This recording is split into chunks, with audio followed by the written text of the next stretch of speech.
সে সময় তাদের দালালরা পরামর্শ দিল, মাদ্রাসার ছোট ছোট বাচ্চাদেরকে, হাফেজদেরকে নিয়ে দাঁড় করালো। বলল, তোমরা যে কোরআন জ্বালিয়েছো, কাগজের কোরআন জ্বালিয়েছো, তোমরা যে মাদ্রাসা পুড়িয়েছো, ইটের মাদ্রাসা পুড়িয়েছো, কাঠের মাদ্রাসা পুড়িয়েছো, তোমরা যে মসজিদ গুলো বন্ধ করেছো, ইট আর কাঠের মসজিদ বন্ধ করেছো, কিন্তু জেনে রাখবে এই 14-15 বছরের বাচ্চাদের প্রত্যেকটার বুকের ভিতরে 30 পারা কোরআন সংরক্ষিত রয়েছে। যতক্ষণ পর্যন্ত এই আলেম সমাজ জীবিত থাকবে, হাফেজ থাকবে, অতদিন পর্যন্ত তোমাদের দেশে স্থায়ী সম্পত্তি থাকবে না। শুরু হলো 2টা প্রোগ্রাম। এক হলো কিছু দালাল আলেমদের তৈরি করা, আর একদিকে যারা হক ওলামায়ে কেরাম ছিল তাদেরকে জেলে ঢুকিয়ে দেওয়া, তাদেরকে খুঁজে খুঁজে হত্যা করা। ঠিক বাংলাদেশেও নব্য ইংরেজরা, ভারতের দালাল, ভারত থেকে সুদূর প্রসারী পরিকল্পনা নিয়ে যে বাংলাদেশে এসেছিল একটা শকুনি, এদেশে ছবল মেরেছিল মুসলমানদের ইমানের উপরে। প্রথম টার্গেট ছিল আলেম ওলামাদেরকে নয়, কোরআনকে নয়, মাদ্রাসা মসজিদকে নয়, স্বয়ং আল্লাহর নবীকে কলঙ্কিত করা, নবীর নামে কুচ্ছারটনা করা, নবীর স্ত্রীদের নামে, মেয়েদের নামে চরম ভাবে কুচ্ছারটনা করে এক গণজাগরণ মঞ্চের তৈরি করেছিল এই ভারতের দালাল শেখ হাসিনা। কিন্তু আপনারা জানেন, সেই ব্লগার রাজীব হায়দার যে চরম ভাবে খাবা বাবা নামে লিখে আল্লাহ রাসূলকে চরম ভাবে কটূক্তি করেছিল, তাকে যখন দেশের তৌহিদি জনতা তার পাওনা চুকিয়ে দুনিয়া থেকে বিদায় করে দিয়েছিল, তখন এই শকুনি গিয়ে তার মায়ের উপরে গিয়ে ঝাঁপিয়ে পড়েছিল। তার মাকে ধরে বলেছিল, দ্বিতীয় মুক্তিযুদ্ধের প্রথম শহীদ। আমি আপনাদেরকে পরিষ্কার বলতে চাই, সেই দ্বিতীয় মুক্তিযুদ্ধ রাসূল ইসলামকে নির্মূল করার যুদ্ধ। কিন্তু দেশের জনগণ সেদিন গর্জে উঠেছিল। গণজাগরণ মঞ্চের বিকল্প হিসেবে শাপলা চত্বরে জমায়েত হয়েছিল। বাংলাদেশের দল মত নির্বিশেষে সব জায়গা থেকে আবাবিল হয়ে সেদিন ঢাকা অবরোধ করেছিল। কিন্তু কিছু দালালদের কারণে সেদিন আন্দোলন যা হওয়ার তাই হয়েছিল। আমি কিছু বলতে পারছি না কি হয়েছিল। এরপরে শুরু হলো দ্বিতীয় আরেকটি চক্রান্ত। এইভাবে রাসূলকে গালিগালাজ করে পারা যাবে না। আমরা সেদিন বলেছিলাম, তোমার বাপের জন্য আইন করছো, তোমার বাপকে কেউ গালিগালাজ করলে, অবমাননা করলে, কটূক্তি করলে 14 বছর সাজা প্রথমবার, দ্বিতীয়বার যদি কেউ করে তার যাবজ্জীবন সাজা। আমরা বলেছিলাম, তোমার বাবার জন্য তুমি আইন করবে, এটাই স্বাভাবিক। তোমার কাছে তোমার বাবার শ্রদ্ধা থাকবে, এটাই স্বাভাবিক। কিন্তু জেনে রাখো, তোমার কাছে তোমার বাবার যেই পরিমাণ ভালোবাসা মহব্বত রয়েছে, আমি একজন মুসলিম হিসেবে আমার নবীর প্রেম ভালোবাসা তার চেয়ে লক্ষ কোটি গুণ বেশি রয়েছে। তোমার বাবার জন্য যদি আইন করতে পারো, আর আমার রাসূলের জন্য কোন আইন না থাকে, তাহলে জেনে রাখবে বাংলাদেশের তৌহিদি জনতা তাদের কবর রচনা নিজ হাতে তুলে নিতে বাধ্য হবে। তাই হয়েছিল। আজকে আপনাদেরকে বলতে চাই, সেদিন যারা বুকে সাহস নিয়ে, জীবনের ঝুঁকি নিয়ে সেই শাহবাগী আন্দোলনকে নস্যাৎ করে দিয়েছিল, গণজাগরণ মঞ্চকে ধূলিসাৎ করেছিল, সেই সিংহ শার্দুল রাজ জেলে আছে, আর আমরা এখানে সমাবেশ করছি। ভাইয়েরা আমার, এরপরে শুরু হলো যে না, সরাসরি রাসূলকে গালিগালাজ করে এটা সর্বস্তরের জনগণ ঐক্যবদ্ধ, এটা করা যাবে না। এইবারে ফেরাউনের চরিত্র নিয়ে আসলো। সূরা কসাসের শুরুর দিকে পড়বেন, ফেরাউনের অনেক চরিত্রের মধ্যে একটা আছে ওয়াজআলা আহলাহা শিয়া। ফেরাউন তার দেশের জনগণকে বিভিন্ন দলে বিভক্ত করে তারপর রাজত্ব করছিল। আমার দেশেও সেটা শুরু হলো। প্রথম হামলা হলো এদেশের তাফসীরের কণ্ঠস্বর, এদেশের তাওহীদি জনতার বলিষ্ঠ কণ্ঠস্বর আল্লামা দিলওয়ার হোসেন সাঈদী রাহমাতুল্লাহ আলাইহিকে রাজাকার বলে গ্রেফতার করলো। দেখলো যে না, তেমন কোনো সমস্যা হয় নাই, হজম হয়ে গেছে। এরপরে তারা চিন্তা করলো কোরআন সুন্নাহ থেকে কারা কথা বলে, কার কথায় ব্লগার গুলো মারা গেল। খুঁজে পেল জসিমউদ্দিন রহমাকে, তাকে জঙ্গিবাদের আখ্যা দিয়ে তাকে কারাবন্দী করা হলো। দেখলো না, এখানেও তেমন কোনো প্রতিবাদ হয় নাই, হজম হয়ে গেছে। এরপরে তাদের সাহস বেড়ে গেল, মামুনুল হক সাহেবকে একটা ধর্ষণের মামলা দিয়ে গ্রেফতার করলো। আরো জঘন্য অপরাধ শুরু হলো। এ পর্যন্ত আপনারা দেখেছেন, বাকিটা করতে পারে নাই, তার আগে পালাতে হয়েছে। জসিমউদ্দিন রহমানের সামনে তারা পেশ করেছিল, রহমানি তোমাকে তো ছাড়বো না, হেফাজতের নেতাদেরকে এক একজনকে দুর্নীতি দমনের মামলা দিয়ে বিশ্বের সামনে দুর্নীতিবাজ আখ্যায়িত দিলে তাদেরকে এই পরিকল্পনা করেছিল। আমি আপনাদেরকে বলতে চাই, সেদিন আল্লাহ রাব্বুল আলামিন দেখেছিলেন এদেশের অসহায় মানুষগুলো আল্লাহর কাছে ফরিয়াদ করে বলছিল, ওমা লাকুম লা তুকাতিলুনা ফি সাবিলিল্লাহ। ও যুবকেরা, তোমাদের কি হলো? তোমরা আল্লাহর রাস্তায় যুদ্ধ করছো না, লড়াই করছো না। ওয়াল মুস্তাদআফিনা মিনার রিজালি ওয়ান নিসা ওয়াল বিলদান। অথচ অসহায় নারী পুরুষ শিশুরা ফরিয়াদ করে বলছে, রব্বানা আখরিজনা মিন হাযিহিল ক্বরিয়াতিজ যালিমি আহলুহা। ও আমাদের রব, তুমি জালিমদের অধ্যুষিত জনপদ থেকে আমাদেরকে বাঁচাও। ওয়াজআল লানা মিন লাদুনকা ওয়ালিয়্যা, তুমি আমাদের জন্য তোমার পক্ষ থেকে নেতা পাঠাও। ওয়াজআল লানা মিন লাদুনকা নাসীরা, আমাদের জন্য সাহায্যকারী পাঠাও। এই ফরিয়াদে আসমান জমিন ভারী হয়ে গিয়েছিল। এই ফরিয়াদ আসছিল গুমখানায় যারা আছে তাদের পক্ষ থেকে, এই ফরিয়াদ আসছিল কাশিমপুরের কারাগার থেকে, এই ফরিয়াদ এসেছিল আজকে বাংলাদেশের 65টা কারাগার থেকে। সেদিন আল্লাহ রাব্বুল আলামিন আবাবিল পাঠিয়ে দিয়েছিলেন। আমি যখন কারাগার থেকে দেখতে পেলাম সারা বাংলাদেশের স্কুল কলেজ মাদ্রাসা মসজিদ এমনকি ইংলিশ মিডিয়াম স্কুলের থেকেও ছেলেরা বের হয়ে আসছে সাবিলুনা সাবিলুনা আল জিহাদের স্লোগান দিয়ে, সেদিনই বুঝতে পেরেছিলাম। যখন ওদের স্লোগান দেখলাম রাতের বেলায় বের হলো, আমি কে তুমি কে, রাজাকার রাজাকার, কে বলেছে কে বলেছে, স্বৈরাচার স্বৈরাচার, বুকের ভিতর অনেক ঝড়, স্বৈরাচার গুলি কর। সেদিনই বুঝেছিলাম এই স্লোগান যখন চলে এসেছে, বুকের ভিতর অনেক ঝড়, রাজাকার স্বৈরাচার গুলি কর, ইনশাআল্লাহ এই জাতিকে দমানো সম্ভব হবে না। আল্লাহ তাআলা আবাবিল পাঠিয়ে দিয়েছিলেন। জেনে রাখতে হবে, যদি মুসলিম জাতি ঐক্যবদ্ধ থাকে তাহলে কাল পর্যন্ত যে ইহুদি ওমরের দরবারে এসে ভিক্ষা করছিল, ওমর তোমাদের নবী আমাদেরকে খয়বরে থাকার জন্য পারমিশন দিয়েছিল, তুমি কেন আমাদেরকে খয়বর থেকে বিতাড়িত করছো?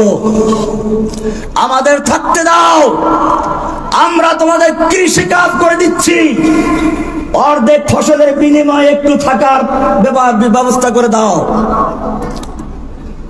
ওমর বিন খাত্তাব বলেছিলেন, আরে দুশমন, আল্লাহর নবী সেদিন কি বলেছিলেন প্রত্যেকটা কথা অক্ষরে অক্ষরে আমার মনে আছে। আল্লাহর নবী সেদিন বলেছিল, ইহুদিরা শুনে রেখো, আল্লাহ যে পর্যন্ত মঞ্জুর করেন সে পর্যন্ত তোমরা খয়বরে থাকবে, কিন্তু সেদিন বেশি দূরে নয়, যেদিন খয়বর থেকে তোদেরকে বিতাড়িত করা হবে, সেদিন এসেছে, তোদেরকে যেতে হবে। আর হ্যাঁ, ওই ইহুদি লিডারকে উদ্দেশ্য করে ওমর বলছিলেন, তোকে দেখি আল্লাহ রাসূল বলেছিলেন তোকে এত দূর পালাতে হবে, তোর উট তোকে নিয়ে দৌড়াতে দৌড়াতে হাঁপিয়ে যাবে, তারপরেও তোর পথ শেষ হবে না। আজকে সেদিন এসেছে, ভাগ এখান থেকে। যে হিন্দুরা ভারতবর্ষে নিজেদের মধ্যে একে অপরকে গোলাম বানিয়েছিল, তুচ্ছ তাচ্ছিল্য করছিল, অচ্ছুতি মনে করত, সেই হিন্দুদের ত্রাণকর্তা হিসেবে এসেছিল মুহাম্মদ ইবনে কাসেম। নিম্ন বর্ণের হিন্দুরা দলে দলে ইসলামের ছায়াতলে এসেছিল।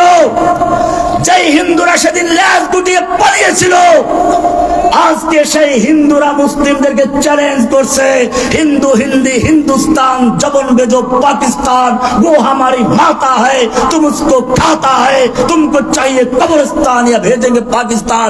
এরকম চরম স্লোগান দিয়ে মুসলিমদেরকে অপমান করে যাচ্ছে। শুধু এ পর্যন্তই নয়, এতদিন পর্যন্ত তারা ভারতে মুসলিমদেরকে পিটিয়ে হত্যা করেছে, ভারতে মুসলিমদেরকে চরম অত্যাচার করেছে, বাড়িঘর জ্বালিয়ে দিয়েছে। কিন্তু যখন দেখলো মুসলিমদের তেমন কোন প্রতিক্রিয়া নেই, ওরা ঈমান হারা হয়ে গেছে, তখন বাংলাদেশের কোটি কোটি মুসলমানকে চ্যালেঞ্জ করে দিনে দুপুরে মুসলিমদেরকে হত্যা করা শুরু করেছে। আমি সরকারকে বলতে চাই, আমাদের মুসলিম যুবকদের ফেসবুকে একটু লেখা দেখতে তাকে জঙ্গি মামলা দিয়ে বছরকে বছর জেলে পড়ে দিচ্ছিল। শেখ হাসিনা এই কাজটা করেছিল, জঙ্গিবাদের নাটক সাজিয়েছিল, বিভিন্ন সময় নিজের উপর নিজে আক্রমণ করেছে। 21শে আগস্টের হামলায় সে নিজে মরলো না, অনেকগুলো লোক মরলো। কারণ ছিল কি? এটা ভারতের পরিকল্পিত হামলা ছিল। শেখ হাসিনাকে মারা হবে না, অন্য যে কয়জন তার প্রতিদ্বন্দ্বী হতে পারে আওয়ামী লীগের নেতা, তাদেরকে মেরে ফেলো। আইবি রহমানকে মারা হলো, এক ঢিলে দুই শিকার। হাসিনা চায় না তার চেয়ে প্রভাবশালী কেউ আওয়ামী লীগে থাকুক, সেই কারণে সেদিন নাটক সাজিয়েছিল। আজকে একটা সুসংবাদ দেখলাম, সেই 21শে আগস্টের হামলার নাটক সাজিয়ে যে সকল উলামায়ে কেরামদেরকে ফাঁসির রায় দেওয়া হয়েছিল, আল্লাহ রাব্বুল আলামিন তাদেরকে সসম্মানে হয়তো তাদেরকে আচরি বের করে নিয়ে আসবেন। আজকে তাদের সব মামলা খালাস হয়ে গেছে, ইনশাআল্লাহ সবগুলোই খালাস হবে। আমি সরকারকে বলবো, শেখ হাসিনার আমলে ডিজিটাল আইনে যত মামলা হয়েছে, সন্ত্রাস বিরোধী আইনে যত মামলা হয়েছে, সবগুলো বাতিল করে তাওহীদি জনতাকে রাস্তায় নামিয়ে দাও। ইনশাআল্লাহ ইসকন নয়, ভারতের দাদারা শেখ হাসিনার মতো লেজ গুটিয়ে দিল্লিতে পালিয়ে যাবে ইনশাআল্লাহ।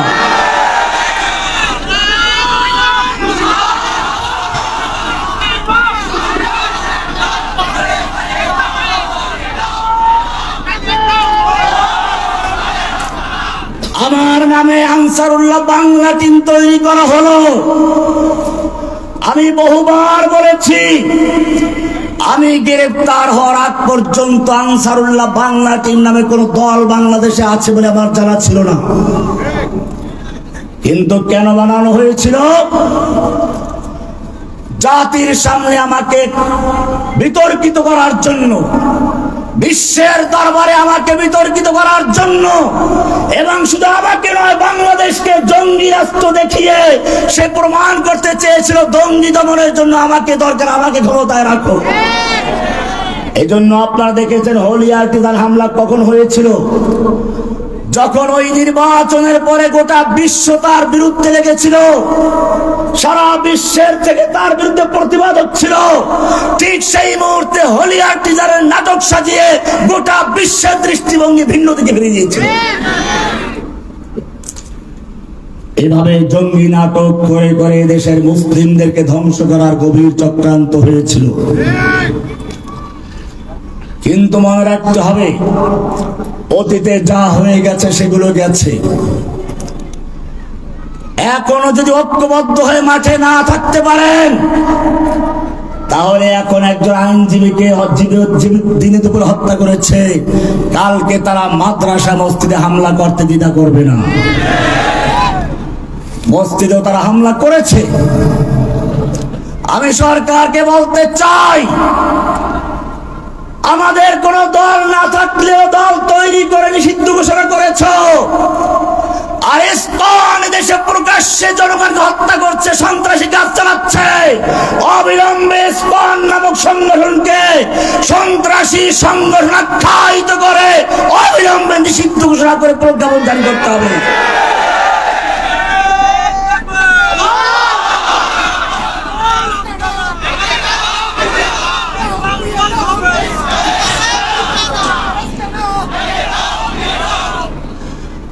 যেভাবে ইংরেজরা মুসলিমদেরকে বিভক্ত করে রাজনীতি করতে চেয়েছিল, এদেশেও সেটা হয়েছিল।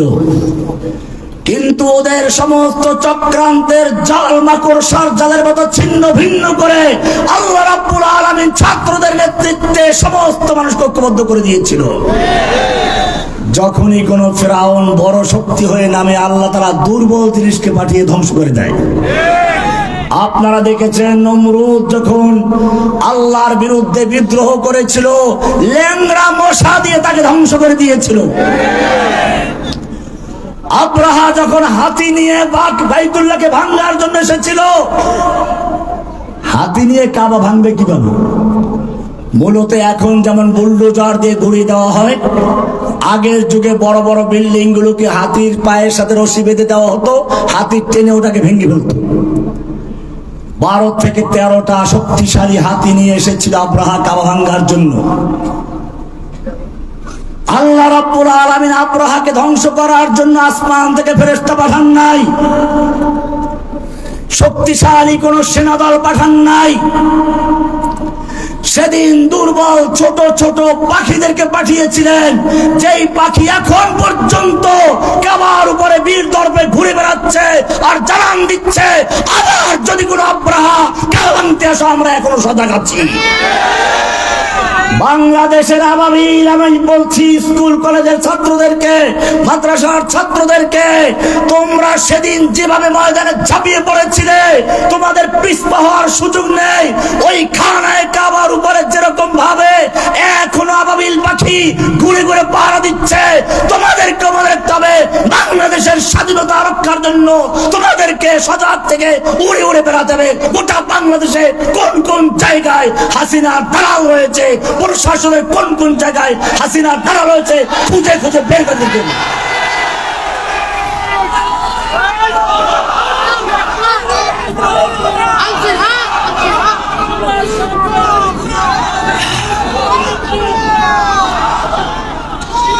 মনে রাখতে হবে,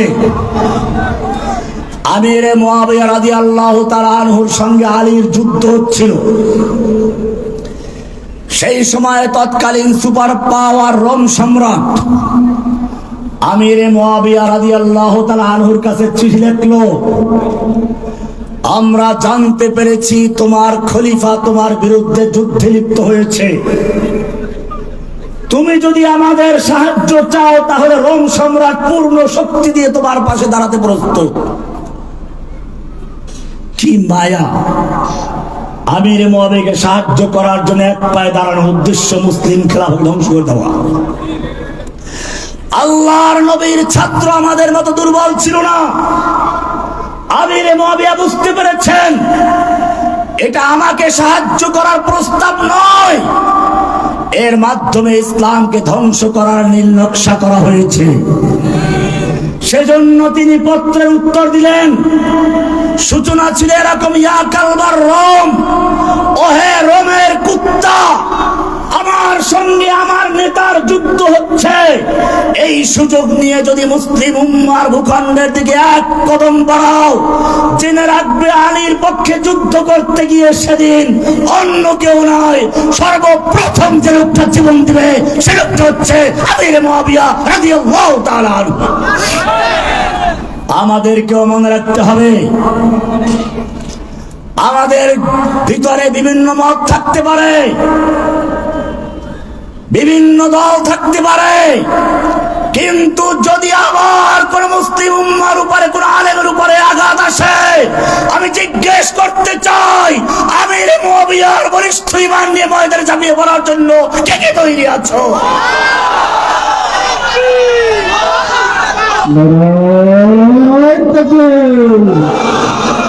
ইসলামের শত্রুরা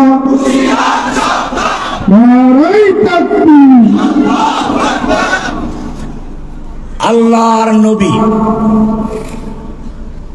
স্বপ্ন দেখলেন তিনি মক্কায় প্রবেশ করছেন নিরাপদে। মদিনায় ঘোষণা হয়ে গেল। মুহাজিররা খুশি হলো, তারা বাড়িতে যেতে পারবে, আত্মীয় স্বজনের সঙ্গে সাক্ষাৎ করতে পারবে। আনসাররাও খুশি, মক্কা দেখি নাই, দেখতে পাবো। যুবকরা খুশি। 1400 সাহাবায়ে কেরামদেরকে কাফেলা নিয়ে আল্লাহর নবী উমরা করার জন্য মক্কার কাছাকাছি এসে পড়লেন। মাত্র 11 কিলোমিটার দূরে হুদায়বিয়া নামক জায়গা পর্যন্ত আসলেন। মক্কার লোকেরা বাধা দিল, ঢুকতে পারবেন না।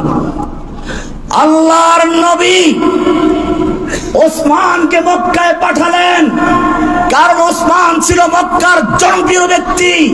শুধু জনপ্রিয় নয়, মক্কার মেয়েরা তাদের বাচ্চাদেরকে ঘুম পাড়াবার জন্য, আমাদের যেমন পাড়া জোড়ালো কি কি যেন বলা হয়, এরকম মক্কার মেয়ে লোকেরা, মায়েরা তাদের সন্তানকে ঘুম পাড়াবার জন্য কবিতা পড়তো। উহিব্বুকা ওয়ার রহমান হুব্বা কুরাইশিন উসমান, উহিব্বুকা ওয়ার রহমান হুব্বা কুরাইশিন উসমান। ও বাবু, আমি তোমাকে ভালোবাসি ঠিক সেভাবে যেভাবে ওসমানকে কুরাইশের লোকেরা ভালোবাসে, মক্কার লোকেরা ভালোবাসে।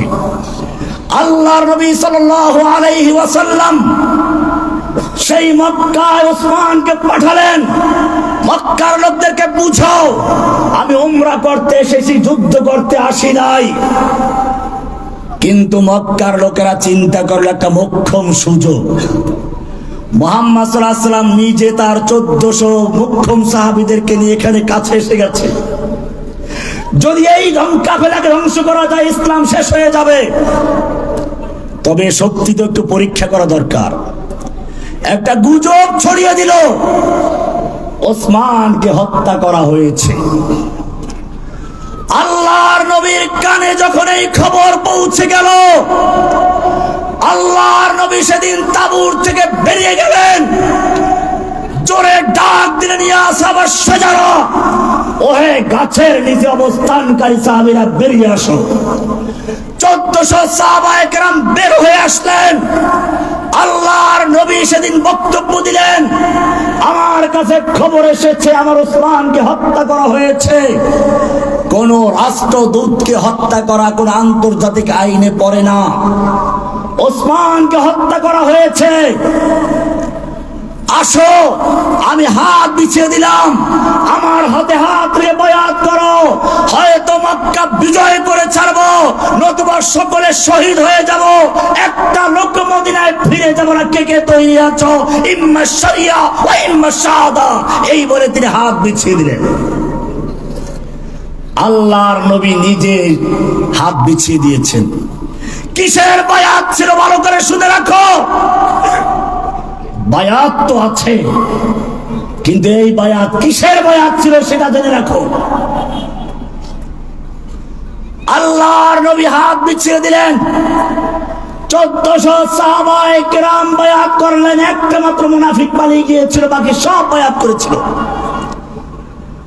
এক পর্যায়ে আল্লাহর নবী নিজের বাম হাতটাকে ডান হাতের উপরে রেখে দিয়ে বলছেন, এটা ওসমানের হাত, যাতে করে ওসমান এই বায়াত থেকে বঞ্চিত না হয়।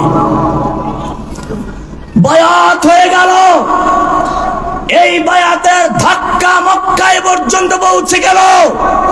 এবারে যারা হুমকি দিয়েছিল তারা এবারে লেজ গুটিয়ে চুক্তির জন্য প্রস্তুত হয়ে গেছে। আমি তোমাদেরকে বলতে চাই, ভারত যত হুমকি দেখ না কেন, যদি ঐক্যবদ্ধ হয়ে একটা হুমকা দিতে পারো, ভারতের লেজ গুটিয়ে তারা আমেরিকায় গিয়ে আশ্রয় নেবে। আমি এক বক্তব্য দিয়েছিলাম,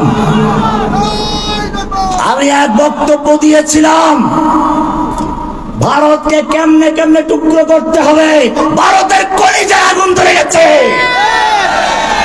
আমাকে নিয়ে ওদের এখনো পেটের ভিতরে পায়খানা চলে গেছে। মনে রাখতে হবে। আমি তোমাদেরকে বলতে চাই, এই বায়াত শুধু মক্কার কাফেরদের কলিজায় ভয় লাগিয়ে দেয় না, সারাদিন ছেদ করে আল্লাহর দরবার পর্যন্ত পৌঁছে গিয়েছিল। ওহী নাযিল হয়ে গেছে সঙ্গে সঙ্গে, লাকাদ রাদিয়াল্লাহু আনিল মুমিনিনা ইয ইউবাইউনাকা তাহতাশ শাজারা। আল্লাহ তাআলা মুমিনদের প্রতি সন্তুষ্ট হয়ে গেছেন, রাজি হয়ে গেছেন, খুশি হয়ে গেছেন।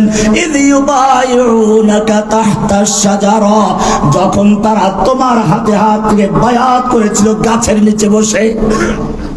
শুধু বায়াত আছে তা না, বায়াত যে গাছের নিচে বসে হয়েছিল ওই গাছের পর্যন্ত আলোচনা এসে গেছে। শুধু এ পর্যন্তই নয়, আল্লাহ তাআলা আরো সামনে বলছেন, ইন্নাল্লাযীনা ইউবাইউনাকা ইন্নামা ইউবাইউনাল্লাহ। হে নবী, আপনার হাতে হাত রেখে যারা বায়াত করেছিল তারা আপনার হাতে নয়, স্বয়ং আল্লাহর হাতে হাত রেখে বায়াত করেছে। ইয়াদুল্লাহি ফাওকা আইদিহিম, তাদের হাতের উপরে স্বয়ং আল্লাহর হাত ছিল। কিসের বায়াত ছিল? নাহনুল্লাযীনা বায়াউ মুহাম্মাদা আলাল জিহাদে মা বাকিনা আবাদা। সাহাবায়ে কেরাম পরিষ্কার করে দিয়েছেন। সুতরাং বুঝতে হবে, কোরআন বলছে লাকাদ কানা লাকুম ফি রাসূলিল্লাহি উসওয়াতুন হাসানা। আল্লাহর নবী যেভাবে যুদ্ধ করেছেন, যেভাবে মক্কা বিজয় করেছেন, বদরে বিজয় করেছেন, উহুদে বিজয় করেছেন, হুনাইনে করেছেন, ফিলিস্তিন বিজয় করেছেন, আফগান বিজয় করেছেন, সারা বিশ্ব যেভাবে মুসলিমরা বিজয় করেছে, ইনশাআল্লাহ বাংলাদেশেও সেই পদ্ধতি বিজয় করতে হবে। লাই ইয়াসলাহা আখিরু হাযিল উম্মাহ ইল্লা মা সালুহা বিহি আউয়ালুহা। এই উম্মতের প্রথম পর্যায়ের সাহাবায়ে কেরাম নবীর যুগে, সাহাবীদের যুগে, খেলাফার যুগে ইসলাম যে পদ্ধতিতে বিজয় লাভ করেছিল, কিয়ামত পর্যন্ত সেই পদ্ধতিতে বিজয় লাভ করতে হবে। জেনে রাখো, তোমাদের শত্রু অনেক শক্তিশালী, আমাদের শক্তি কম। আল্লাহ কোরআনে স্পষ্ট করে দিয়েছেন, হুনাইনের যুদ্ধে মুসলিমদের সংখ্যা ছিল অনেক বেশি। সাহাবায়ে কেরামদের মধ্যে একটু আনন্দের ভাব এসেছিল, সংখ্যা কমের কারণে আমরা আজকে পরাজিত হব না। হাওয়াযিন নামক গোত্র এমন আক্রমণ করলো, সংখ্যাধিক্যের গৌরব চূর্ণ হয়ে গেল। আল্লাহর নবীকে ময়দানে রেখে সাহাবা কেরাম এদিক সেদিক চলে গেলেন। আল্লাহর নবী ময়দান ছেড়ে পালান নাই। আমি আওয়ামী লীগ, যুবলীগ, ছাত্রলীগ, পুলিশ লীগের ভাইদেরকে বলবো, তওবা করো। আল্লাহর নবীর নেতৃত্ব দেখো, এই আবু সাঈদদের নেতৃত্ব দেখো, যারা বুলেটের সামনে বুক পেতে দিয়ে বলছে বুকের ভিতর অনেক চার স্বৈরাচার গুলি কর। এটা আল্লাহর নবীর আদর্শ ছিল। সেদিন তিনি এই কথাই বলেছিলেন, আনান নাবিয়্যু লা কাযিব আনা ইবনে আব্দুল মুত্তালিব, আমি সত্য নবী, মিথ্যা নবী নই। যখন সংখ্যাধিক্যের গৌরব দুরিশ্বাত হয়ে গেল, এবারে আল্লাহর নবী ডাক দিলেন, তাআলা ইবাদাল্লাহ, হে আল্লাহর বান্দারা আমার কাছে গিয়ে আসো, আমাকে কেন্দ্র করে আবার জড়ো হয়ে যুদ্ধ করো। এবারে সাহাবায়ে কেরাম চলে আসলেন, প্রচন্ড শক্তি নিয়ে যুদ্ধ করছেন, আল্লাহর উপর ভরসা রেখে, সংখ্যাধিক্যের উপরে নয়। আল্লাহ তাআলা এই যুদ্ধের আবার বিজয় দান করেছেন। সুতরাং মনে করতে হবে, মুসলিমরা কখনো সংখ্যাগরিষ্ঠের উপর ভিত্তি করে যুদ্ধ করে না। যুদ্ধ করে কার উপর ভিত্তি করে? তন্দিয়ে বাদে মুখালিফ से ना घबरायो कब, ये तो चलती है तुझे ऊंचा उड़ाने के लिए। হে যুবকেরা, তোমরা হচ্ছ ঊর্ধ্ব গগনের সেই বাজ পাখি, যেই বাজ পাখি ঝড়ো হওয়া দেখে ভয় পায় না, বরং ঝড়ো হওয়ার তালে তালে নিজেকে আরো অনেক উপরে নিয়ে যায়। মনে রাখতে হবে, আল্লাহর নবীর সাহাবী খালিদ বিন ওয়ালিদ যুদ্ধের ময়দানে অবতীর্ণ হয়েছেন। পারস্যের সম্রাটের সিপাহসালার রস্তম 3 লক্ষ সৈন্য নিয়ে মাঠে এসেছে। রাতের বেলায় গোয়েন্দাদেরকে পাঠালো, যাও তো খালিদের তাঁবুর অবস্থাটা বিচার করে আসো। গোয়েন্দারা গিয়ে দেখলো, মাশাআল্লাহ, সব কান্নাকাটি করছে। বাস্তবেই তো কাঁদে। ভোর রাতে সত্যিকার যারা আল্লাহওয়ালা মুজাহিদিন তারা কাঁদে কার কাছে? الذين يذكرون الله قياما وقعودا وعلى جنوبهم, যারা দাঁড়ানো অবস্থায়, শোয়া অবস্থায়, বসা অবস্থায় স্মরণ করে কাকে? রোমের সম্রাটের গোয়েন্দারা গিয়ে দেখলো সবাই কান্নাকাটি করছে। রস্তমকে গিয়ে বলল, মুসলিম সৈন্যদের বিরুদ্ধে যুদ্ধ করার কোনো প্রয়োজন নেই, ওরা আমাদের ভয়ে রাত ভর কান্নাকাটি করে বুক ভিজিয়ে দিয়েছে। রস্তম চিন্তা করলো, ঠিক আছে তাহলে 3 লাখ সৈন্য নেওয়ার দরকার নাই, 2 লাখ ব্রাকে রাখি, 1 লাখ নিয়ে নামি। কিন্তু যুদ্ধ যখন শুরু হলো, যেই লোকগুলো সম্পর্কে রিপোর্ট পেয়েছিল তারা কাঁদে। দেখলো যে এক একজন মুজাহিদ কাফেরদের ভিড়ে ভিড়ে ঢুকে যাচ্ছে, যেদিকে যাচ্ছে লাশের স্তূপ করে দিচ্ছে, যেদিকে যাচ্ছে কাফেরদের কেটে কেটে পরিষ্কার করে দিচ্ছে। রস্তম ভয় পেয়ে গেল, বলল যুদ্ধ থামাও, বেরাকে যাও। আবার গভীর রাতে বহুদর্শী বহু বিচক্ষণ গোয়েন্দা পাঠালো, মুসলিম তাবুর বাস্তব অবস্থা দেখে আসো। এবার বহুদর্শী বহু বিচক্ষণ বহু অভিজ্ঞতা সম্পন্ন সেই গোয়েন্দারা গিয়ে আজকেও দেখলো না, রিপোর্ট তো ঠিকই আছে, তারা কান্নাকাটি তো করে। তাহলে কেন কান্নাকাটি করে, কারণটা প্রকাশ হওয়া দরকার। এইবারে তারা কান লাগালো, ভাষা বোঝার চেষ্টা করলো। এবারে দেখলো না, ওরা আমাদের ভয়তে কাঁদছে না, ওরা কেঁদে কেঁদে বলছে, রব্বুল আলামিন আগামীকাল তোমার দুশমনদের বিরুদ্ধে যুদ্ধ হবে, মূর্তি পূজকদের বিরুদ্ধে যুদ্ধ হবে, নাস্তিকদের বিরুদ্ধে যুদ্ধ হবে, যারা ইসলামকে ধ্বংস করতে এসেছে, ওদের শৌকাত শান শৌকাত চূর্ণ করে দেওয়ার সময় এসেছে।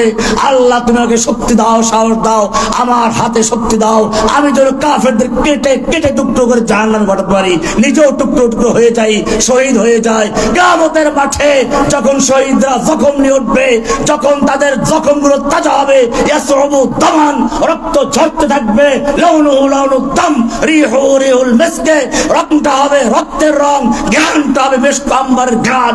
আল্লাহ কিয়ামতের মাঠে সেই মর্যাদা লাভ করার তৌফিক আমাকেও তুমি দান করো।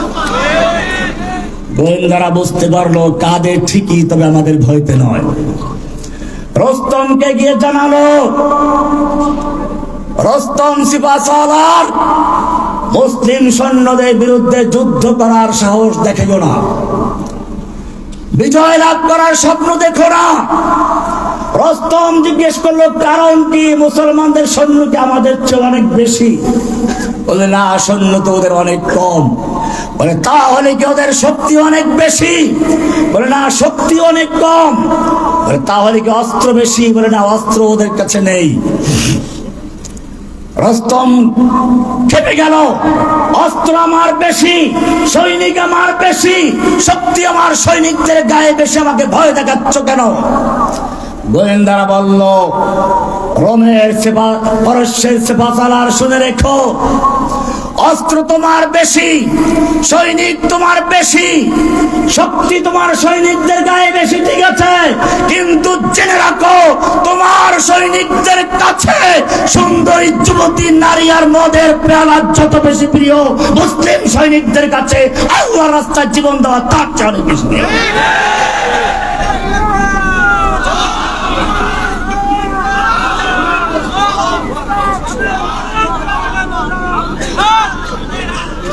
মনে রাখতে হবে, জেল জুলুম অত্যাচার আসবে, কিন্তু দেখে নাও আল্লামা সাঈদী সাহেব জেলে মারা গেছেন, বন্দী অবস্থায় মারা গেছেন। আমি জিজ্ঞেস করতে চাই, জীবিত সাঈদীর শক্তি বেশি ছিল না মরা সাঈদীর শক্তি বেশি ছিল? প্রমাণ কি? প্রমাণ আছে। প্রমাণ হচ্ছে সেদিন সাঈদী সাহেবের জানাজা ঢাকায় করতে দেওয়া হয় নাই, কারণ হাসিনা বুঝতে পেরেছিল জীবিত সাঈদীর চেয়ে মরা সাঈদী লক্ষ কোটি গুণ শক্তিশালী বেশি। যদি জানাজা করতে দেওয়া হয়, বিপ্লব হবে, অভ্যুত্থান হবে, তার গতি টিকবে না। সেই জন্য রাতের অন্ধকারে তাকে ঢাকা থেকে বের করে দেওয়া হয়েছিল। জেলখানায় যারা গিয়েছিল তারা কি দুর্বল হয়ে গেছে? এক পিচ্চি রফিকুল ইসলাম মাদানি ছোট্ট মানুষ, গোটা শরীরটা বারুদে ভরা। আজকে কথা হলো কোন জায়গায় আসার কথা ছিল, অসুস্থ, দোয়া করে আল্লাহ সমাধান করে। আমি অসুস্থ আসতে পারে নাই।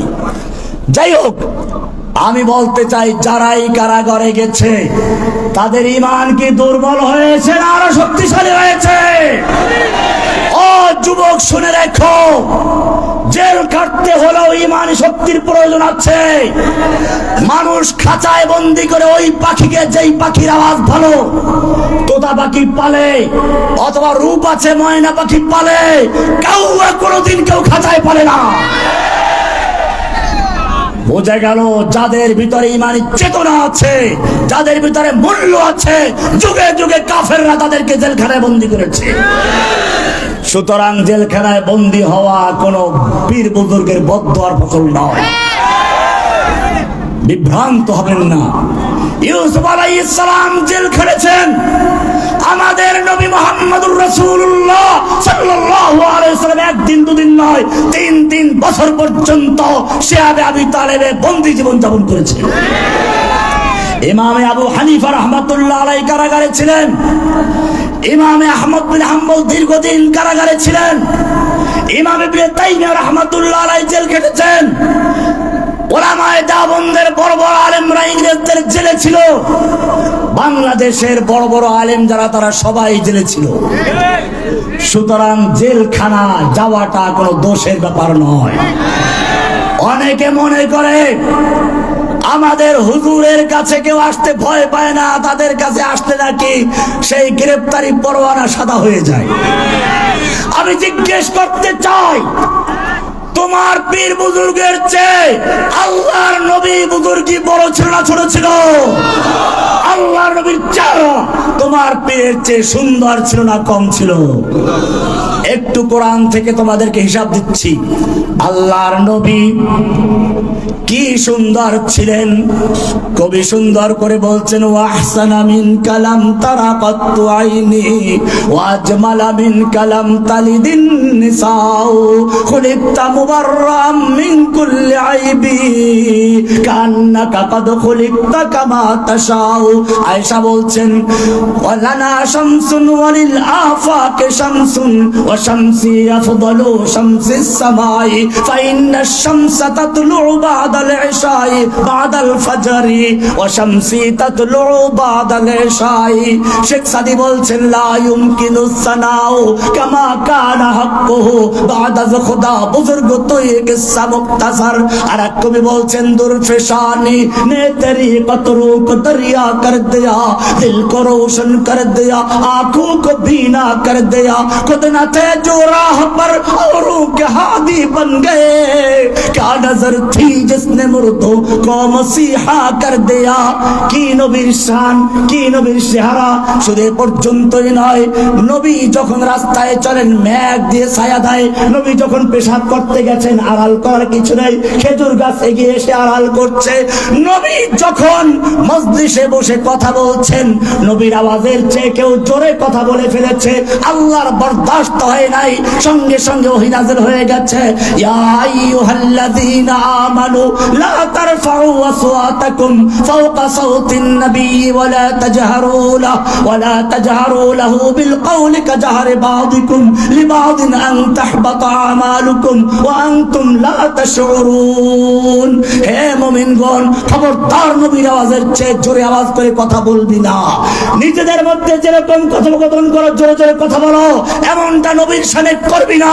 এমনটা যদি করো, আন তাহবাতা আমালুকুম, জীবনের সমস্ত নামাজ, রোজা, হজ, যাকাত, জিহাদ, কিতাল সব বরবাদ হয়ে যাবে। ওয়া আনতুম লা তাশউরুন, টেরও পাবি না। কে বলেছেন? কত মায়া, নবীর আওয়াজের চেয়ে জোরে আওয়াজে কথা বললে ওহী নাযিল হয়ে যায়।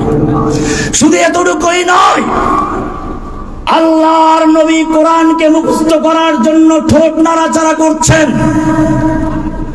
কষ্ট করছেন।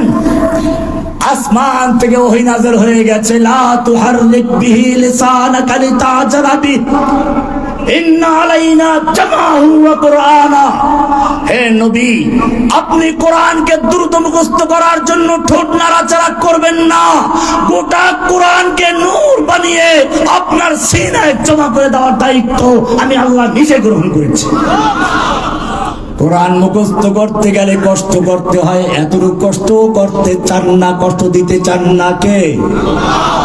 শুধু এ পর্যন্তই নয়, নবী তাহাজ্জুদ পড়ার জন্য উঠবেন, ঘুমিয়ে আছেন, আল্লাহ বলছেন ওঠো, ইয়া আইয়ুহাল মুজাম্মিল, কি আদর মাখা ডাক, ও কামলিওয়ালা চাদরওয়ালা ওঠো, কুমিল লাইলা ইল্লা কালিলা, রাতের বেলায় জাগরণ করো, তবে কিছুক্ষণ ঘুমিয়েও থাকো, নিসফাহু আবিল কুসমিনহু কালিলা আও জিদ আলাইহি, অর্ধেক রাত বা তার চেয়ে বেশি বা তার চেয়ে একটু কম, ওরাত্তিলিল কোরআন তারতিলা, তুমি সারা রাত্র ইবাদত করার দরকার নেই, রাত ভর জেগে জেগে পা ফুলিয়ে ফেলো, এটা দরকার নেই, তুমি যেমন সারা রাত্র ইবাদত করলে খুশি হও, আমি আল্লাহ তোমাকে ঘুমন্ত দেখলেও খুশি হয়ে চলে। বলুন সুবহানাল্লাহ। কি মায়া! আমি যদি এক এক করে বলতে থাকি অনেক বলতে পারবো। এবারে জিজ্ঞেস করতে চাই, এই নবীকে যখন তায়েফের ময়দানে পাথর মারা হচ্ছিল, আল্লাহ দেখতে পাচ্ছিলেন কিনা? আল্লাহর ফিরাবার ক্ষমতা ছিল কিনা? ফিরান নাই কেন? মোহাব্বত কমে গেছিল নাকি? গাছে দিয়ে ছায়া দেয়, জোরে কথা বললে ওহী নাযিল হয়, হ্যাঁ, নবীর আওয়াজের চেয়ে আওয়াজ করলে ওহী নাযিল হয়, ঠোঁট নাড়াচাড়ায় কোরআন মুখস্থ করলে ওহী নাযিল হয়ে যায়। আর এখন পাথর মারা হচ্ছে, কেন তুমি ফিরাও না? সম্পর্ক কি নষ্ট হয়ে গেছে? والضحى والليل إذا سجى ما ودعك ربك وما قلى। হে নবী, আপনার রব আপনাকে ছেড়েও দেন নাই, আপনার প্রতি অসন্তুষ্ট হন নাই, তাহলে আমাকে এত মারলো, তুমি ফেরাও নাই কেন? তোমার তো ক্ষমতা আছে, কেন ফেরাও নাই? শুধু এ পর্যন্তই নয়, উহুদের ময়দানে আল্লাহর নবী লোহার টুপি পরে, মাথায় যুদ্ধ টুপি পরে তিনি যুদ্ধের ময়দানে অবতীর্ণ হয়েছেন, এক কাফের তলোয়ার আঘাত করে টুপি ভেঙ্গে লোহার টুপি মাথার ভিতর ছেদ করে দাঁতে আঘাত করেছে, দাঁত পড়ে গেছে, লোহার অংশটা গালের ভিতরে ঢুকে আছে।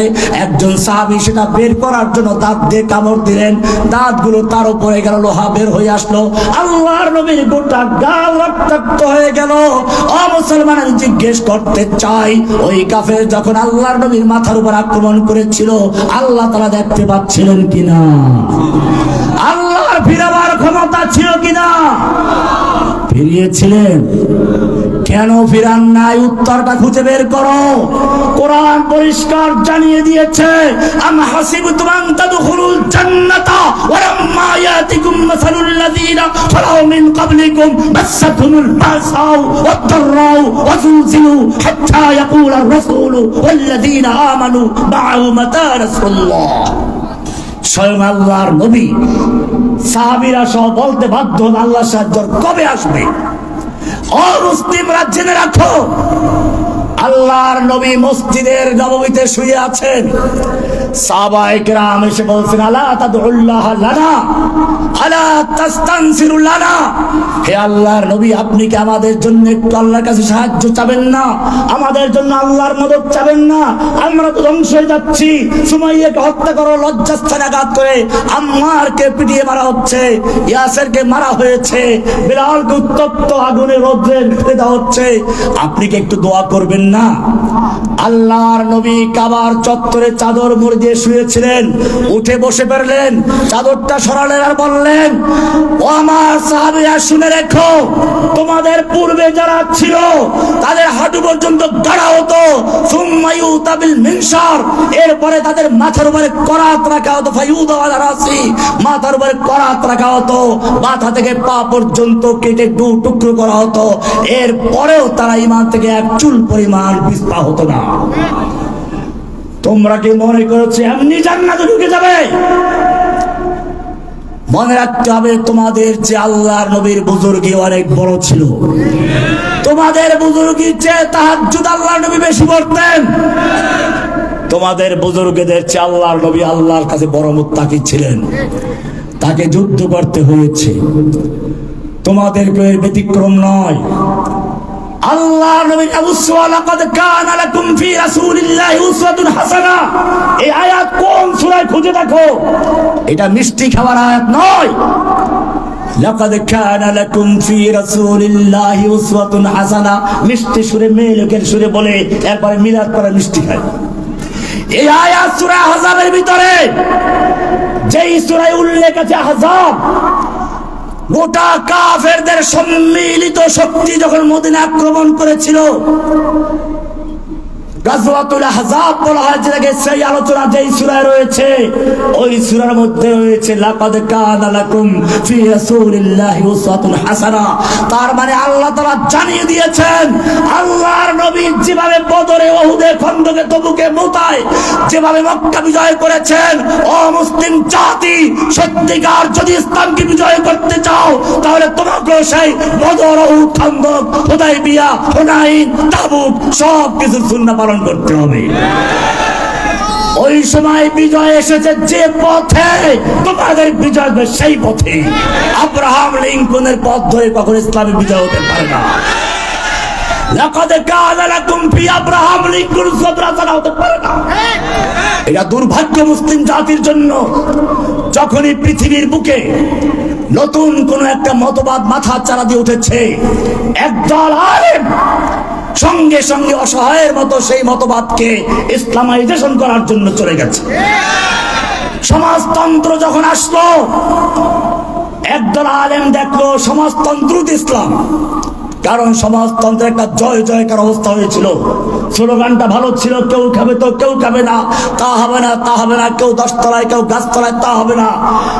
এই বৈষম্যের মূল কারণ হচ্ছে ব্যক্তি মালিকানা, ব্যক্তি মালিকানা থাকবে না, রাষ্ট্রের কলকারখানা, জমি জমা সব থাকবে রাষ্ট্রের মালিকানায়, জনগণ শুধু কাজ করবে আর সমানভাবে ভোগ করবে। কি সুন্দর স্লোগান!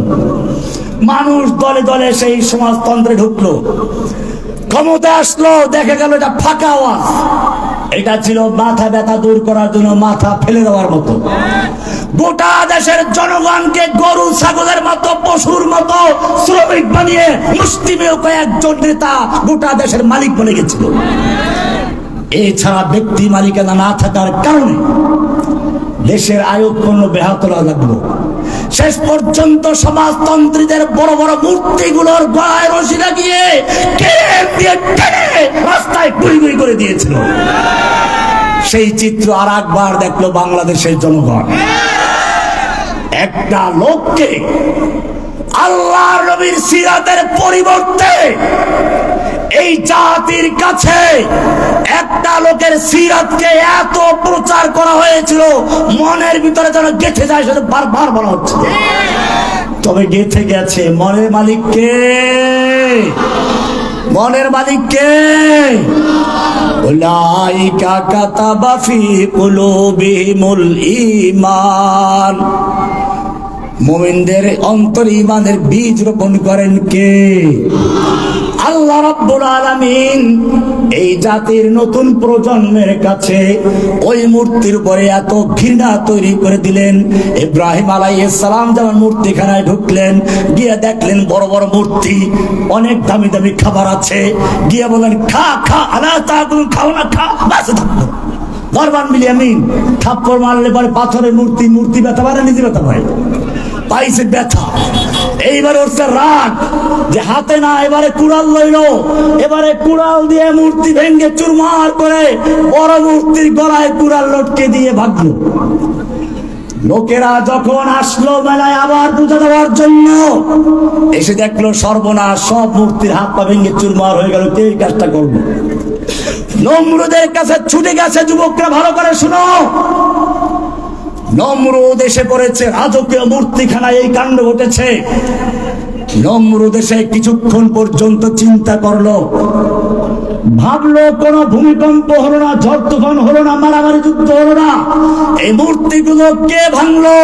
নিশ্চয় এটা মূর্তি ভাঙা পর্যন্ত শেষ নয়, বরং এটা হচ্ছে এই মূর্তির সমাজকে ভেঙে দিয়ে তাওহীদের সমাজ গড়ার এক সুদূর পরিকল্পনার সূচনা মাত্র। সে প্রথম প্রশ্ন করলো, এটা কোনো যুবক আছে যে যুবক এই মূর্তির সমালোচনা করে? লোকেরা এবার বলল, হ্যাঁ হ্যাঁ, একজন যুবকের ব্যাপারে শুনেছি, সেই মূর্তির সমালোচনা করে, তার নাম হচ্ছে ইব্রাহিম। তার নাম কি?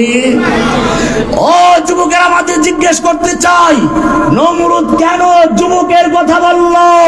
কারণ নমরুদ বুঝতে পেরেছিল এই মূর্তি ভাঙ্গা পর্যন্ত এই আন্দোলন শেষ নয়, বরং এই মূর্তির সমাজকে ভেঙে দিয়ে তাওহীদের সমাজ গড়ার জন্য একটা নতুন আন্দোলন শুরু হচ্ছে, আর সেই আন্দোলন শুরু হচ্ছে মূর্তি ভাঙ্গা দিয়ে। আমি ছাত্র জনতাকে বলতে চাই, যারা জুলাই আগস্টে আন্দোলন করেছ, তোমরাও সেই ইব্রাহিমের অনুসারী। কদ কানাত লাকুম উসওয়াতুন হাসানাতুন ফি ইব্রাহিম ওয়াল্লাযীনা মাআহ, ইব্রাহিম এবং তার সঙ্গীদের মধ্যে রয়েছে তোমাদের জন্য আদর্শ। ইব্রাহিম সেদিন পালান নাই, বরং এটা আন্দোলনের সূচনা ছিল।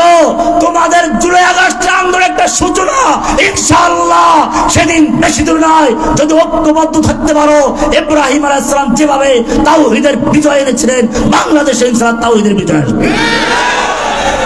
আমরা কাউকে দাবি জানাবো না, ইনশাআল্লাহ এই আবাবিল পাখি নিয়ে বাংলাদেশে এমন বিপ্লব তৈরি করতে হবে, যেই বিপ্লবের ঢেউয়ের তোড়ে যেন দেশের দালালগুলো সব দিল্লি পালিয়ে যেতে পারবে। সংসদ ভবন, গণভবন, বঙ্গভবন, আদালত সব জায়গায় ইসলামের পতাকা উদ্দিন সেই শক্তি নিয়ে সহজ ঐক্যবদ্ধ হও। আমি বলবো, ইব্রাহিম আলাইহিস সালামকে আগুনে নিক্ষেপ করা হতে লাগলো, অপরাধ তার কি? এইটাই। সমস্ত ফেরেশতারা দেখছে, আবেদন করছে, আল্লাহ কি হচ্ছে এটা? আল্লাহ কয়ে, ব্যাপারটা আমি দেখতেছি। আল্লাহর সাহায্যের একটা নিয়ম আছে, ভালো করে শুনো। বান্দার ক্ষমতা যখন শেষ হয়ে যায়, আল্লাহর সাহায্য সেখান থেকে শুরু আসে। আল্লাহ তারা দেখতে চাচ্ছেন আমার ইব্রাহিম কোন পর্যন্ত অটল থাকে, নাকি শেষ পর্যন্ত আবার আত্মসমর্পণ করে। ইব্রাহিমকে যখন আগুনে নিক্ষেপ করা হলো, এবারে প্রমাণিত হলো ইব্রাহিম তার শেষ চেষ্টা পর্যন্ত অটল ছিল। এবার আল্লাহ বলছেন, কুলনা ইয়া নারু কুনি বারদাও ওয়া সালামান আলা ইব্রাহিম। ও ইব্রাহিম, তুমি তোমার কাজ শেষ করেছো, তোমার যে পর্যন্ত শক্তি ছিল সে পর্যন্ত অটল ছিলে, এবারে তোমার শক্তি যেখানে শেষ, ওখান থেকে আমার সাহায্য শুরু। এই আগুন খবরদার, খবরদার আমার ইব্রাহিমের একটা পশম পর্যন্ত জ্বালাবি না। কে হুকুম দিয়েছিলেন? এই যুগেও দেখেছি, আমাকে হত্যা করার জন্য দুইবার ক্রস ফায়ার নিয়ে গিয়েছিল, কিন্তু ওদের হাতে কম করে শিখেছে, একটা আল্লাহর দুশমনের সাহস হয় নাই ওরা আমাদের বুকে গুলি করার জন্য। ওরা আমাকে বিভিন্ন প্রস্তাব দিয়েছিল, শেষ সময় আমার জামিন হয়েছিল। আল্লাহ বোধহয় এটা পরীক্ষার চূড়ান্ত পর্যায়ে নিয়েছিলেন, দেখি তুমি কি করাইবা। আমাকে সারাদিন সেই আদালত চত্বরে একটা গাড়ির ভিতরে এসি বন্ধ করে দিয়ে রৌদ্রে ফেলে রেখেছিল। আমার কেবল মনে পড়ে সে বিলালের কাহিনী। এত লোক এখান থেকে আসা যাওয়া করছে, কেউ জানে না যে রহমানীকে এই গাড়ির ভিতরে নির্যাতন করা হচ্ছে। যখন আদালতের সময় শেষ হয়ে যাচ্ছে, তখনই কে বলছে, রহমানী এইটা বলো, এটা স্বীকার করো, তোমাকে ছেড়ে দিব, বড় পদ দেওয়া হবে। আমি তখন বেহুশের ভান করেছিলাম, কারণ ওদের কথা জবাব দিব না। আদালতের টাইম শেষ হয়ে যাচ্ছে, শেষ পর্যন্ত এখন আদালত উঠাতে হবে, রিমান্ড শেষ হয়ে গেছে, কি করবে? আদালতের চত্বরে পুলিশকে ডেকে রেখে দিয়ে ওরা পালাইছে ওখান থেকে, মরলে কি করব? আল্লাহ রাব্বুল আলামিন আমাকে বাঁচিয়েছেন। কে বাঁচিয়েছেন? সেজন্য তোমাদেরকে বলবো, ইব্রাহিমের মতো তাওহীদ নিয়ে যদি মাঠে নামতে পারো, আজ भी जो कर इब्राहिम का ईमान पैदा आग कर सकती है अंदाज गुलिस्ता पैदा। ও যুবকেরা জেনে রাখো যে আল্লাহ তাআলা ইব্রাহিমের জন্য নমরুদের আগুনকে গুলবাগিচা বানিয়েছিল, সে আল্লাহ এখনো জীবিত আছে। তোমার জন্য নাস্তিক মুরতাদ ভারতের সকল আগুনকে নিভিয়ে দিতে পারবেন। মুসা আলাইহিস সালাম লাঠি নিয়ে ময়দানে নেমেছেন, পিছনে ফেরাউনের বাহিনীর, সামনে নদী, পালাবার জায়গা নেই।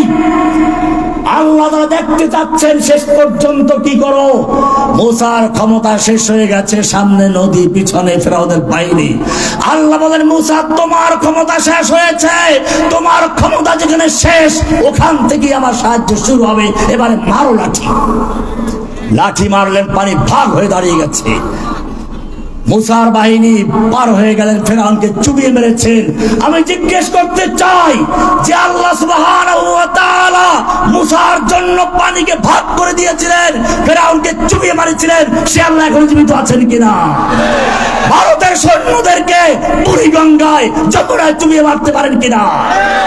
मिस्ले कलीम हो अगर मारे काज़मा कोई, मिस्ले कलीम हो अगर मारे काज़मा कोई, आज भी आती है कोहे तूर से बंगला तखफ। যেভাবে মুসাকে আল্লাহ বলছে লা তাখাফ, তোমার ভয় নেই, তুমি বিজয়ী হবে, সে আল্লাহ জীবিত আছেন কিনা? ওয়ালা তাহিনু ওয়ালা তাহজানু ওয়া আনতুমুল আ'লাউনা ইন কুনতুম মুমিনিন। ভয় নেই, চিন্তা করো না, বিজয়ের মালিক কে? ওয়া আনতুমুল আ'লাউনা ইন কুনতুম। শুধু একটাই দরকার, আমাদের ঈমানি তাওহীদি শক্তি দরকার। কি দরকার?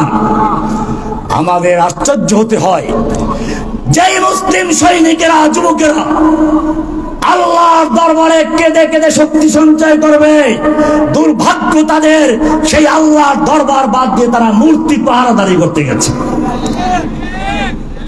उनको तहजीब ने हर बंद से आजाद किया, लेके काबे से सनम खाने में आबाद किया। কাবার দরবার থেকে নিয়ে মন্দিরের দরবারকে দাঁড় করে দিয়েছে। কি মারাত্মক অবস্থা! তুমি যতই চেষ্টা করো হিন্দুদেরকে খুশি করার জন্য, ইহুদিকে খুশি করার জন্য, আল্লাহ বলেছেন ওয়ালান তারদা আনকাল ইয়াহুদু ওয়ালান নাসারা হাত্তা তাত্তাবিআ মিল্লাতাহুম। আল্লাহ আরো বলেছেন লা তাজিদান্না আশাদ্দান নাসি আদাওয়াতাল লিল্লাযিনা আমানুল ইয়াহুদ ওয়াল্লাযিনা আশরাকু। তুমি মানুষের মধ্যে সবচেয়ে মুমিনদের বড় শত্রু আল্লাহ বলেছেন দুইটা। কয়টা? কয়টা? কে বলেছে? লা তাজিদান্না, অবশ্যই পাবে, আশাদ্দান নাসি আদাওয়াতান, চরম শত্রুতাকারী, পরম শত্রুতাকারী, কঠিন শত্রুতাকারী দুদলকে পাবে। কদেরকে? লাতাজিদান্না আশাদ্দান নাসি আদাওয়াতাল লিল্লাযিনা আমানুল ইয়াহুদা ওয়াল্লাযিনা আশরাকু। ইহুদিদেরকে আর মুশরিকদেরকে পাইবা। ইহুদিরা আছে ফিলিস্তিনে, মুশরিকরা আছে ভারতে, ঠিক কিনা? সুতরাং তোমাদেরকে আমি আহ্বান করব, তৈরি থাকো। এটা কোনো ভয়ের কারণ নেই। সাহাবায়ে কেরামদের যখন ভয় দেখানো হয়েছিল, বদরের যুদ্ধে যখন কাফেররা পরাজিত হয়েছিল, বলেছিল আবার যুদ্ধ হবে এখানে, আল্লাহর নবী তৈরি হয়ে আসবেন। কাফেরদের কলিজায় ভয় লেগে গেল, কিন্তু না আসলে তো একটু লজ্জার ব্যাপার আছে। মদিনায় খবর ছড়িয়ে দিল, ইন্নান নাসা ক্বাদ জামাউ লাকুম ফাখশাউহুম, খবরদার তোমরা বদরে দ্বিতীয়বার যাইও না, অনেক বিশাল সৈন্য সমাবেশ করেছে মক্কার লোকেরা, তাদেরকে ভয় করো, পরাজিত হয়ে যাবে। কিন্তু আল্লাহর নবীর সাহাবীদের কানে যখন এই আওয়াজ গেল, তাকে ভয় পেয়েছিল। কোরআন বড় পরিষ্কার বলা আছে, আল্লাযীনা ক্বালা লাহুমুন নাসু ইন্নান নাসা ক্বাদ জামাউ লাকুম ফাখশাউহুম ফাযাদাহুম ঈমানা। তাদের ঈমান আরো বৃদ্ধি হয়ে গেল। তারা বলতে লাগলো, আচ্ছা এটাই তো আমরা চাচ্ছি। যুবক উহুদের ময়দানে যুদ্ধ করছে, আল্লাহর নবীর সামনে পড়ে গেছে, ইয়া রাসূলুল্লাহ, আমার এই সুন্দর চেহারা, আমার এই বাহু, আমার এই যৌবন, আমি যদি আল্লাহর রাস্তায় যুদ্ধ করে শহীদ হয়ে যাই, আমার জন্য কি পুরস্কার রয়েছে? আল্লাহর নবী বললেন জান্নাত। যুবক বলল, বাহ, এত সহজ জান্নাত। একটা খেজুর বের করলেন, দুই তিনটা খেয়ে বললেন, বাকিগুলো ছুঁড়ে মারলেন, এতগুলো খেজুর খেলে আমার জান্নাতে যেতে দেরি হয়ে যাবে। তলোয়ার নিয়ে নিয়ে যুদ্ধ করতে লাগলেন। দুশমনদের কাটতে কাটতে ওদের ভিড়ের মধ্যে ঢুকে পড়লেন। পূর্ণিমার চাঁদ যেরকম ভাবে কালো মেঘের ভিতরে গায়েব হয়ে যায়, দুশমনদের ভিড়ের মধ্যে যুবক গায়েব হয়ে গেলেন। সাহাবায়ে কেরাম ডাক দিলেন, যুবক ফিরে আসো, কাফেরদের ভিড়ে চলে গেছো কেন? যুবক তাকালো, ঠোঁটে মুস্কি হাসি, চেহারায় রক্ত, আর বলছে, আমাকে যেতে দাও, বিদায় দাও। আমি ওদের প্রান্তের থেকে, ওদের পাহাড়ের দিক থেকে আমার নাকের ভিতরে জান্নাতের সুগন্ধ পাচ্ছি। আমি জিজ্ঞেস করতে চাই, যদি প্রয়োজন হয় বাংলাদেশের স্বাধীনতা রক্ষার জন্য, ইসলামকে রক্ষার জন্য, আবার সেই সাহাবায়ে কেরামদের আদর্শ দিয়ে মাঠে ঝাঁপিয়ে পড়ার জন্য কে কে তৈরি আছো? লিল্লাহি তাকবীর। নারায়ে তাকবীর। ইসলামের শত্রুরা হুঁশিয়ার শব্দ। নারায়ে তাকবীর। सबक पढ़ फिर सदाकत का, अदालत का, शजाअत का, लिया जाएगा काम तुझसे दुनिया की इमामत का। इस गर्ज से जो मक्तल में आया वो सुबह शाम सलामत रहती है।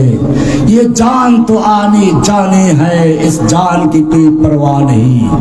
तौहीद की अमानत सीनों में है हमारे, आसा नहीं मिटाना नाम निशा हमारा। शब गुरीजा हो गया आखिर जलवाए खुर्शीद से, ये चमन मामूर होगा नगमाए तौहीद से। कत्ल करना है तो कर ले आशिक दिलदार को, हम शिकायत जा करेंगे कातिबे तकदीर को। व सल्लल्लाहु तआला अला नबिय्यिना मुहम्मद व अला आलिहि व सहबिहि अजमाइन। सुब्हानल्लाहि व बिहम्दिहि, सुब्हानकल्लाहुम्मा बिहम्दिका, अशहदु अन ला इलाहा इल्ला अंता, अस्तगफिरुका व अतूबु इलैक। अस्सलामु अलैकुम व रहमतुल्लाहि व बरकातुहू।